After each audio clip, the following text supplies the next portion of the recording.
informasi dalam teks editorial. Anak-anak ada yang masih ingat apa itu teks editorial? Ada yang masih ingat? Sebentar ya, kita catat dulu. Oke, pertanyaan yang kita dulu apa teks editorial?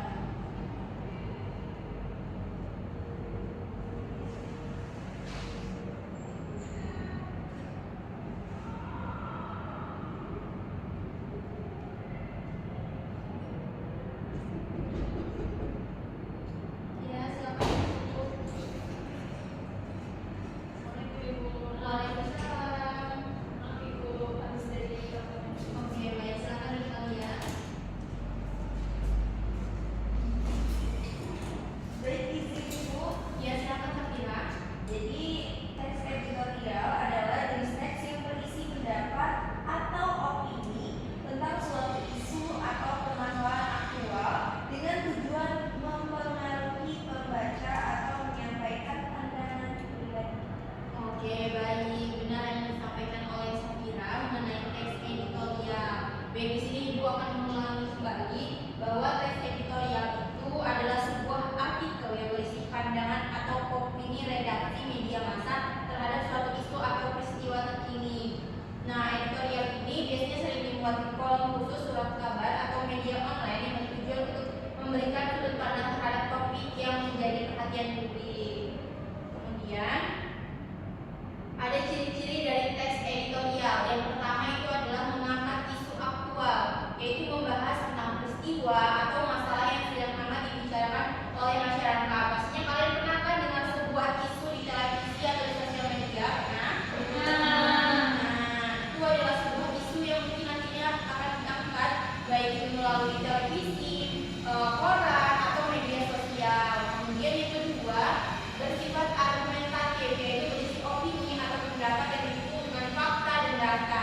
Jadi sebuah isu yang sudah terjadi itu didukung oleh opini atau pendapat yang sesuai dengan faktanya dan didukung juga oleh data-data yang ada.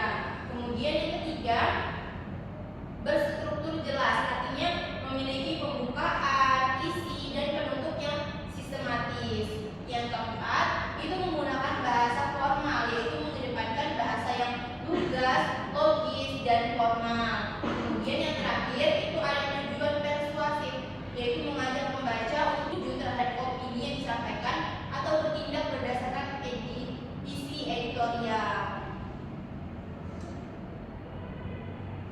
Kemudian ada struktur teks editorial. Yang pertama, pernyataan pendapat. Kenapa Mira? Iya, tidak akan Mira kalau mau minum saya silakan ya. Oke, struktur teks editorial. Struktur teks editorial itu ada tiga. Yang pertama pernyataan pendapat atau disebut sebagai tesis statement, yaitu bagian pembukaan yang berisi pandangan umum atau sikap redaksi terhadap isu yang dibahas.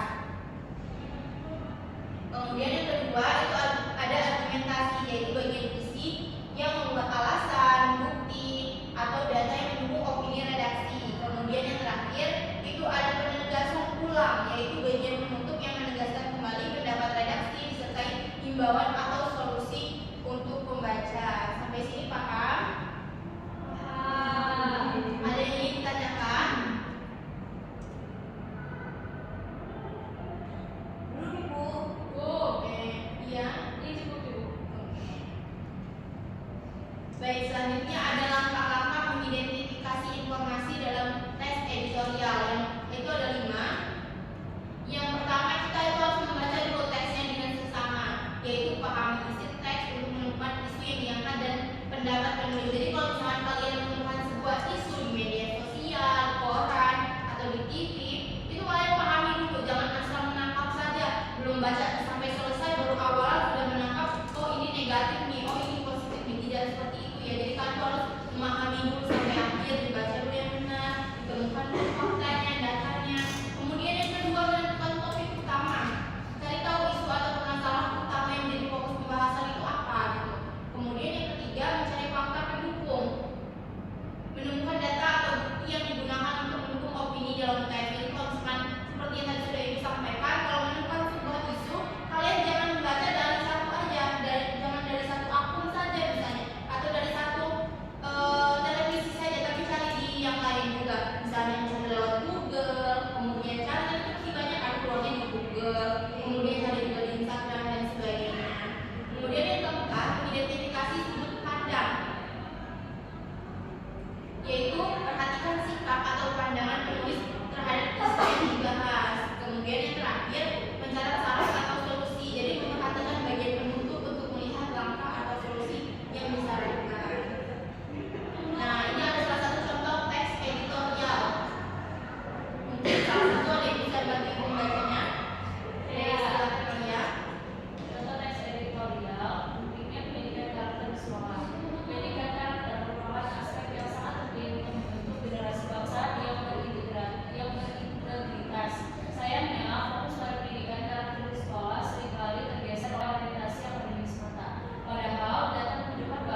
baik.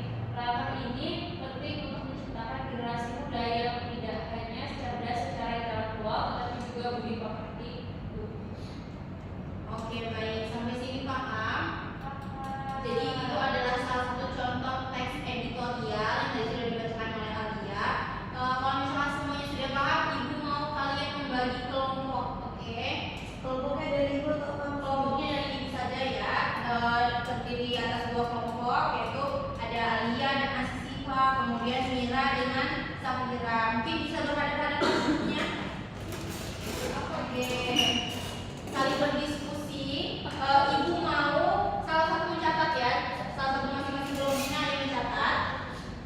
Oke, Ibu mau kalian cari salah satu teks editorial,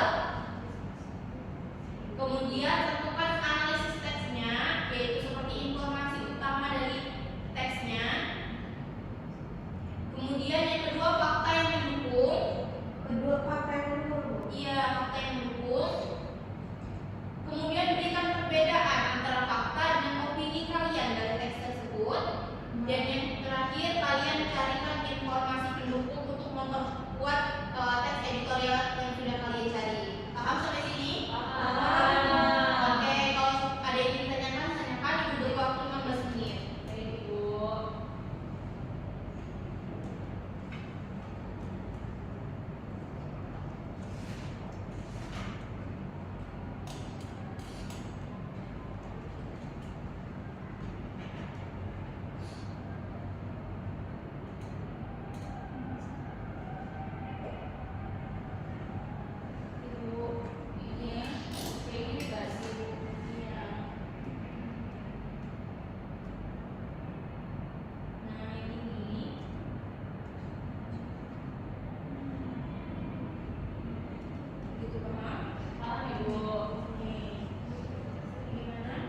menjadikan Indonesia penyumbang sampah plastik laut terbesar kedua di dunia. Pemerintah dan masyarakat harus bekerja sama untuk mengatasi masalah ini. Kampanye pengurangan sampah plastik seperti penggunaan tas belanja ramah lingkungan dan pembatas plastik sekali pakai dapat memberikan dampak besar.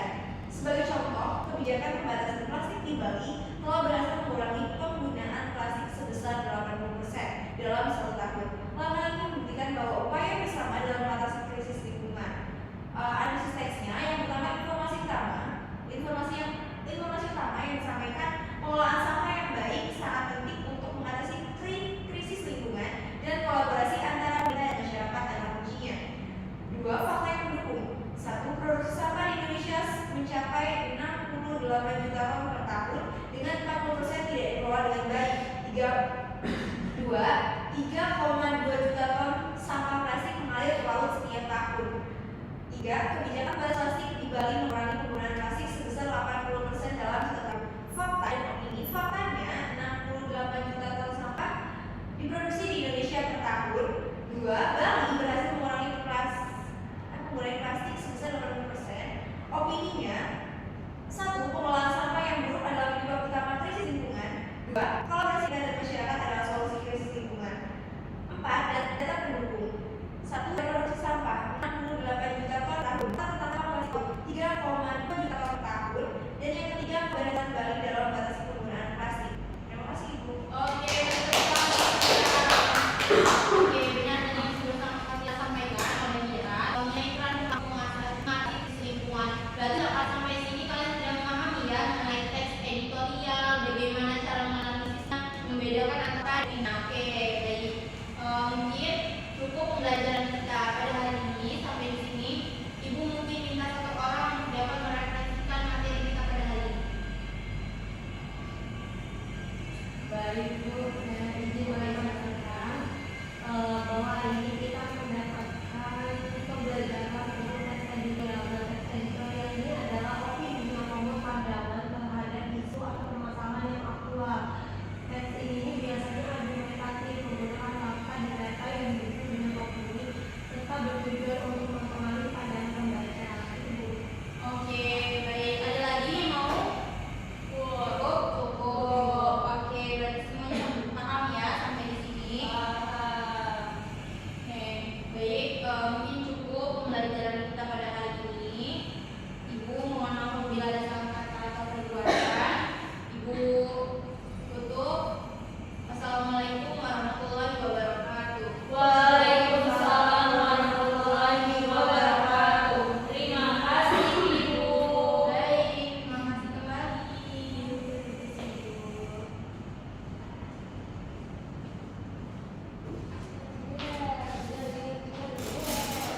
Kan hampir 20 menit. 17 menit.